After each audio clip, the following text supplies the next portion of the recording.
Alors, pour parler du projet de validation du système TAIRAD dans la région de Marrakech.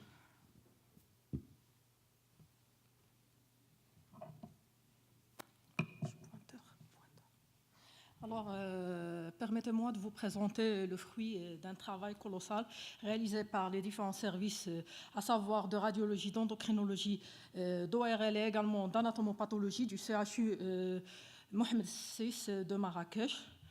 Alors, comme vous savez tous, le nodule thyroïdien présente une pathologie qui est très fréquente, découverte et facilitée par la réalisation de l'échographie cervicale. C'est un problème diagnostique vu la difficulté de mettre avec certitude son degré de malignité, d'où l'élaboration d'une classification TAIRAD, c'est-à-dire une Thyroid Imaging and Reporting Data System, qui a permis de standardiser le langage interdisciplinaire pour mieux stratifier ce risque tumoral en fonction des aspects rencontrés en imagerie. Également, il permet de réaliser la cytoponction, qui reste un geste simple et presque anodin, afin de sélectionner des nodules dont la sanction est chirurgicale et d'éviter d'opérer inutilement tous les nodules thyroïdiens.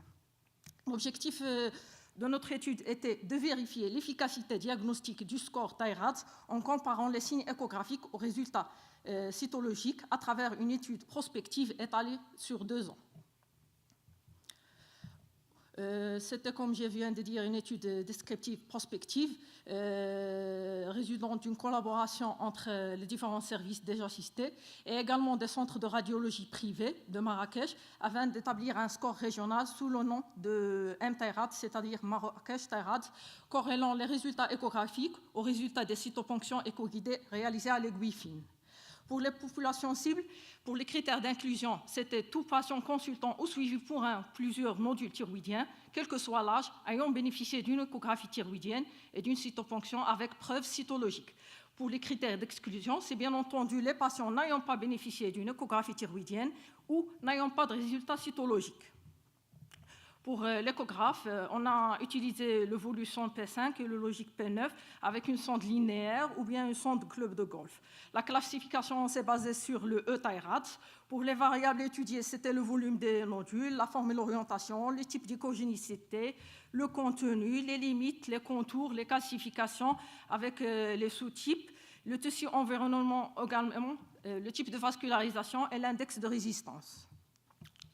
Pour la cytoponction éco-guidée, elle a été réalisée par un senior au service de radiologie et d'endocrinologie. Le calibre de l'aiguille variait entre 18 et 27 gauges. La technique, c'était la technique ordinaire, le patient en décubitus dorsal, la tête en hyperextension pour dégager le cou, déglutir avant de réaliser la cytoponction, des infections, champs stériles et tout. L'aiguille doit être positionnée sur le petit côté de la sonde afin de cheminer en permanence sur le faisceau ultrasonore. On remplissait l'aiguille par le matériel grâce à des mouvements de va-et-vient, rotation zigzag. Et après, on étale et on sèche à l'air ambiant ou avec de la laque. En général, on fait appel à 4 lames, qui sont largement suffisantes pour le diagnostic. Si on a plusieurs nodules, il faut le numéroter sur les lames et on doit vérifier après s'il y a un hématome tout en réalisant un pansement compressif au point de ponction. Et on en voit. Et la classification cytologique, c'était la PTSTA 2010, c'est la dernière. Pour la collecte de données, on a établi une fiche d'exploitation avec recueil de ces données relatives à chaque dossier. Sur ces fiches, on a analysé les résultats de notre série qui ont été comparés aux données de la littérature.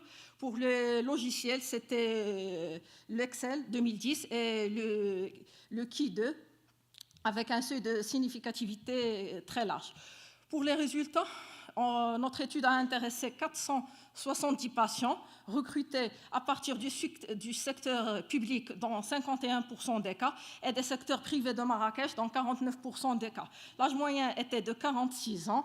Pour le sexe, il y avait une nette prédominance féminine. C'était des femmes dans 93% des cas contre 7% seulement 7% que des hommes. Pour l'examen clinique, a été pratiquement normal chez 17% des patients, alors que le reste, le nodule était bien palpable et évident. Les données échographiques ont objectivé une thyroïde de taille normale chez 85% des cas, alors qu'il s'agissait d'un goitre chez 14% des cas et une atrophie notée chez 1% des patients. 65% de ces patients avaient un seul nodule, alors que 35% des patients avaient plusieurs nodules. Ces derniers avaient une taille qui variait entre 0,5 et 4,8 cm, avec une moyenne de 1,8 cm. La localisation unilatérale était prédominante, comme vous voyez sur le diagramme. Et pour la forme et le risque de malignité, on note que les nodules malins étaient de forme plus épaisse que large chez 76% des cas. Et pour le contour, qui est irrégulier, a été noté chez 31% des nodules. Et les macroclassifications étaient présentes, les classifications étaient présentes chez seulement 13% des cas. Notez que les macroclassifications étaient les plus prédominantes chez 61% des cas, alors que les microclassifications figuraient que chez 39% des cas. Pour l'écostructure, les nodules étaient solides chez presque la moitié des cas, alors qu'il était mixte chez 43% des cas. Le reste, c'était entre spongiforme et kystique. Pour les nodules qui étaient classés Bethesda 4 suspects, c'était pour les nodules solides, surtout, et mixtes. Sinon, pour l'écogénicité, on trouve que les nodules qui étaient fortement hypoécogènes suspects, c'était chez 21% des cas seulement, alors que les nodules qui étaient isoécogènes, c'est chez 33% des cas, suivis par les nodules discrètement hypoécogènes. Pour le type de vascularisation qui présente également un critère de malignité, on a trouvé que chez 36% des cas, c'était une vascularisation mixte, alors que la vascularisation qui était centrale, c'était 14% des cas, et la majoritaire, c'était la vascularisation périphérique qui est bénigne. Pour le contact capsulaire, elle a été également analysée, notant que dans notre série, 4 nodules où le contact capsulaire était présent, c'est pratiquement le 1% de l'ensemble des nodules. Et pour la classification Bethesda, c'était dans 53% des cas un Bethesda 2, suivi du Bethesda 3 dans 22% des cas. Pour le Bethesda 5 et 6, c'est 5% des cas au total. Pour les résultats cytologiques concluants et non concluants, ont été bien analysés, fonction de l'aiguille également utilisée dans la cytoponction.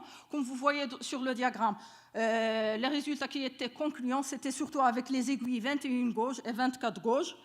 Sinon, pour la répartition de nodules selon le résultat échographique et cytologique en pourcentage, on voit ici une corrélation entre les échographies, c'est-à-dire la classification Thai-Rad échographique, et le résultat cytologique, c'est-à-dire Bethesda. Il y a une corrélation où on voit que pour les nodules qui étaient classés Thai-Rad 5 et 4, pour les nodules qui étaient classés Bethesda 5, étaient franchement malins. Je me suis trompée. Pour les nodules qui étaient classés Thai-Rad 5, étaient classés Bethesda 5 et 6 que dans 12 et 6% des cas. Pour la discussion, au Maroc, la fréquence des nodules thyroïdiens à l'échographie avoisine les 50%. Ce pourcentage augmente dans les séries autopsiques. Sinon, dans notre série, vous avez vu au long et large les résultats. Actuellement, le cancer de la thyroïde est au 4e rang des tumeurs solides, alors qu'il ne occupait que le 15e rang en 1980, vu l'amélioration des moyens diagnostiques. Pour les signes de malignité, on a déjà l'examen clinique, le contexte à risque et le nodule à risque. On ne va pas les revoir. Ça, c'est un tableau qui représente le risque de malignité selon les signes échographiques, selon les différentes séries réalisées, à savoir le GIL russe, c'est le Thai-Rad, c'est l'européenne, le Jug-Hing-Yang, c'est la série coréenne. Après, on a comparé avec notre série. On voit que le pourcentage de critères échographiques, ça rejoignait les données de la littérature. et également pour la confrontation du score TIRADS avec la cytoponction. Sinon, l'objectif de notre travail était de valider ce score et de créer un score régional sous le nom de MTIRADS afin d'homogénéiser la description sémiologique des nodules et de mieux stratifier le risque de cancer thyroïdien, vu les caractéristiques régionaux de la région du Sud, dont on appartient, c'est une zone de goitre de carence en iode. Du coup, je vais passer directement en perspective. Vu que l'étude s'est déroulée seulement dans la région de Marrakech, les résultats ne peuvent être formellement généralisés à toute la population marocaine. De ce fait, d'autres études sont nécessaires pour valider et spécifier plus précisément ce score. L'appel est ouvert. Alors, je tiens à remercier l'ensemble des personnes qui ont contribué à l'élaboration de ce travail.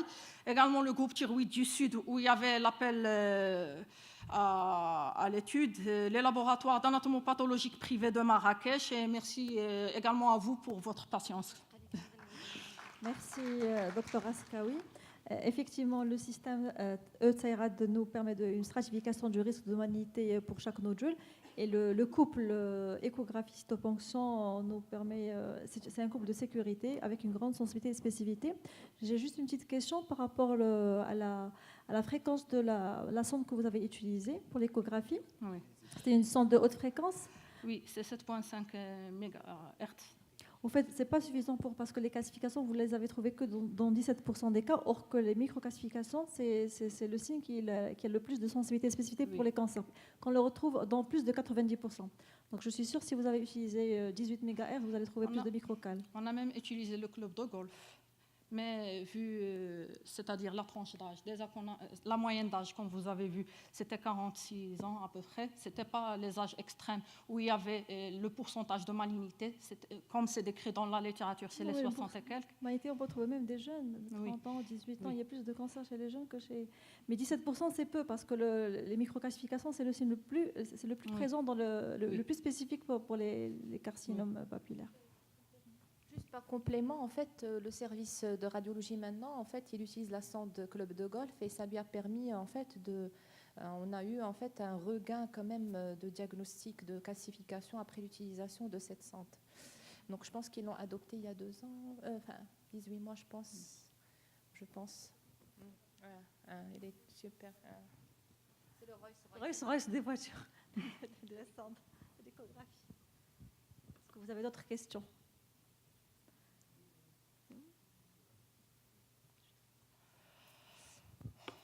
Merci.